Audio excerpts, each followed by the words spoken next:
অ্যান্টার্কটিকাতে স্বাগত। যদি আপনারা ভাবেন যে প্ল্যানেটের নির্জন জায়গায় আমরা কি করে খাবার খাবো, তাহলে আমরা প্রথমে জল গরম করব আর তারপর এই ফুটন্ত জলকে সাবধানে এই প্যাকেটের ভিতরে ঢালবো আর তারপর 10 মিনিটে খাবার তৈরি। অ্যান্টার্কটিকাতে এইরকম ভাবেই খাবার খাওয়া হয়। সত্যি এর টেস্ট খুব দারুণ। আমি ঘুমানোর জন্য রেডি। আমার টেন্টে আছে নোলান আর ড্রিম।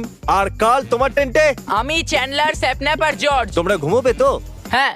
আমি খুব টায়ার্ড, অসুস্থ। অ্যান্টার্কটিকা অসুস্থদের জন্য ঠিক জায়গা নয়। জিমি জানে না আমরা সুড়ঙ্গ তৈরি করছি। Oh my God! চলো যাওয়া যাক। সত্যি দারুণ ব্যাপার। ও এত বড় গর্ত বানিয়ে নিয়েছে। জিমি, আমার মনে হয় না আমি 50 ঘন্টা বেঁচে থাকতে পারবো। হাওয়া খুব জোরে বইছে, তাই আমাদের ঘুমোতে খুবই অসুবিধা হবে। ঠিক আছে গাইস, তাহলে ব্রোফিস্ট চলো। অ্যান্টার্কটিকাতে সূর্য লিটারালি কখনোই ডোবে না, তাই প্রথম রাতটা খুবই কঠিন ছিল। পরের দিন সকালে বুঝতে পারছি না বিছানা ছেড়ে ওঠা উচিত হবে কিনা, কারণ সূর্য গোটা রাত ডোবেইনি। প্রথম সকালে অবস্থা খুবই ব্রো, খারাপ। অ্যান্টার্কটিকা একদমই মজার জায়গা নয়। আমি অসুস্থ, কাশতে কাশতে রক্ত বেরিয়ে যাচ্ছিল। অ্যান্টার্কটিকাতে বাইরে যাওয়ার আগে একটা লং প্যান্ট পরে